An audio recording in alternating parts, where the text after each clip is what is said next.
Hi, everybody. Just a quick update as we wrap up the first week and move into the second collection. I'll start here with Blackboard, actually, where I want to remind you that there are always a few helpful links to be had here for each new collection that's coming up. So for collection two, click on web links and you'll find some supplements for collection two, including some annotated Bradstreet poems. We're starting off with Anne Bradstreet for next week. So you might take a look at some of those from a colleague at VCU, Anne Woodleaf.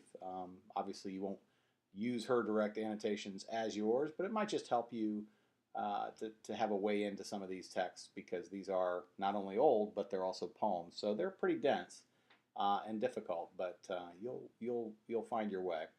The other thing to look at would be a couple of other links on Rowlandson. Mary Rowlandson's narrative follows the Bradstreet poems.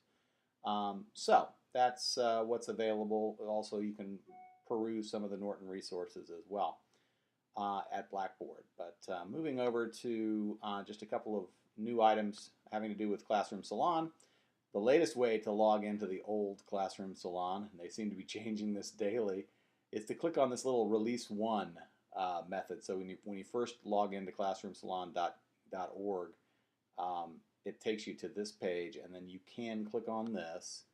If you click on that, it creates this sort of backdoor way to get to the old Classroom Salon, which, as you know by now from my previous videos, I still prefer. One of the things that we found in class today, or Thursday, was that another one of the nice things that you can do with the old Salon, besides just jumping in and going into that clean annotation mode by clicking on that pen and paper, is something I didn't mention in the last video. The old one, and perhaps the new one will have this eventually, but the old one has this little plus sign and minus sign over here. So if you're not liking the size of the font, which I can understand certainly because it's pretty small, you can click on this little plus sign and make the font a good deal bigger. The other thing you can do is turn off the lights. What this actually means is if you click on it, it actually creates a text that is just by itself, which will still work for annotations. And if you set things, you can even set the margins a little wider and still make the font a little bigger over here, font size. So suddenly you can get yourself a pretty good sized text. That's, I think, the biggest you can make it, and then you can still do annotations that then lead into an opportunity to make your annotations. So that's a little tip for your better use of Salon. And to get out of it, you just click outside the box and you're back to where you need to be.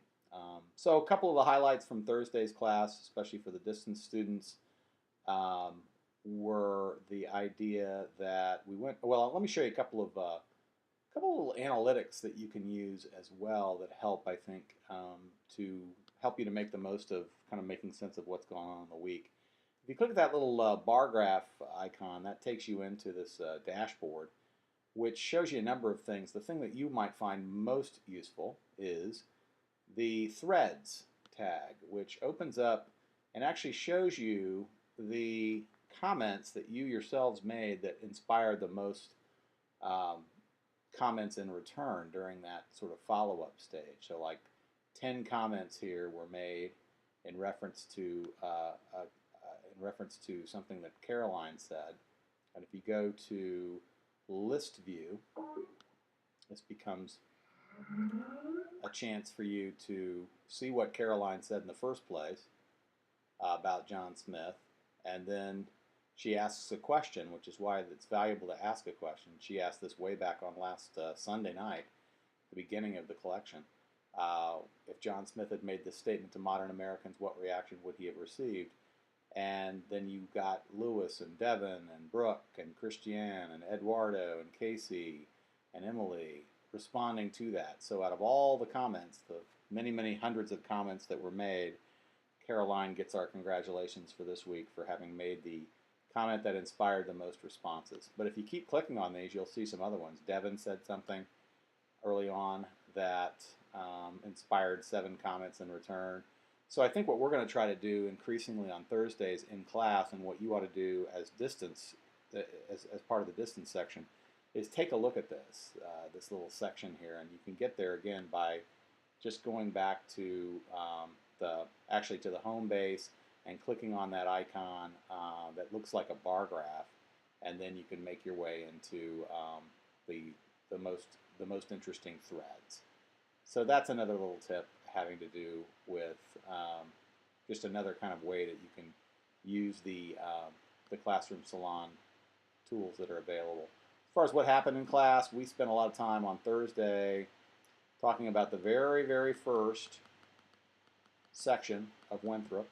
We talked about that, why he made the choice he made of the scriptural foundation that he chose. The one about some being poor, some being rich, some being high and eminent in power and dignity, others mean and in submission. And we ended up having quite a long conversation about some of the things that, again, Caroline actually had said, but also some of the responses. Reed contributed the actual scriptural foundation for that.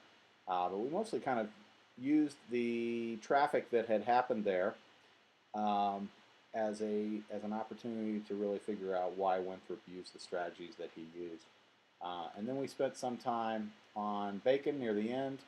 Actually ended up spending most of our time on the bit about the beaver trade, trying to figure out what he was so upset about when it came to the beaver trade. And we talked a little bit about how Bacon's pre-revolutionary fervor is founded in part on the idea that the British Crown and the British Army and the British military is not doing enough to back up the colonists in their dealings with the American Indians. So it's founded not on maybe the ringing ideals that we associate with the later Declaration of Independence, but rather on just colonists, third, fourth generation colonists now starting to really complain that they're not getting enough support from home to deal with these quote-unquote heathens that are interfering with the beaver trade and with everything else that they're trying to do as they attempt to make a buck here in the late 17th century. Speaking of that time period, the readings for next week, Bradstreet and Rowlandson, will both be from that same time period as Nathaniel Bacon. So I'll challenge you to find some parallels between some of what Rowlandson actually ends up complaining about regarding her captivity at the hands of the Narragansett Indians during the King Philip's War in the late 1670s. So I think you'll see some parallels between Bacon in 1676 and Rowlandson, who first wrote her narrative in 1678 about something that happened to her in 1675. So those are the two readings. There's about maybe 6 Bradstreet poems, and then a longish narrative from Rowlandson. But I think you'll really enjoy them. So, meanwhile, nothing much to report about the PB Works. Looks like the student work is working out fine as the place for everybody to keep their stuff. I'm going to make my way through and finish up the grading. Just to be able to mark up what's left, what you all did during collection 1. So I just wanted to check in with those couple of items, and have a great weekend. And I'll see the face-to-face class next Tuesday, and I'll be talking to the rest of you with the distance class online. Again, I want to reiterate that if you're a distance student who's local and you're free, drop on by. I had a student, Rochelle, that came on Thursday, one of the distance students. And she said she really got a lot out of just coming to class, just to kind of get a live sense of what goes on. So feel free. We've got room for you. We'll make room for you if we don't. Talk to you later.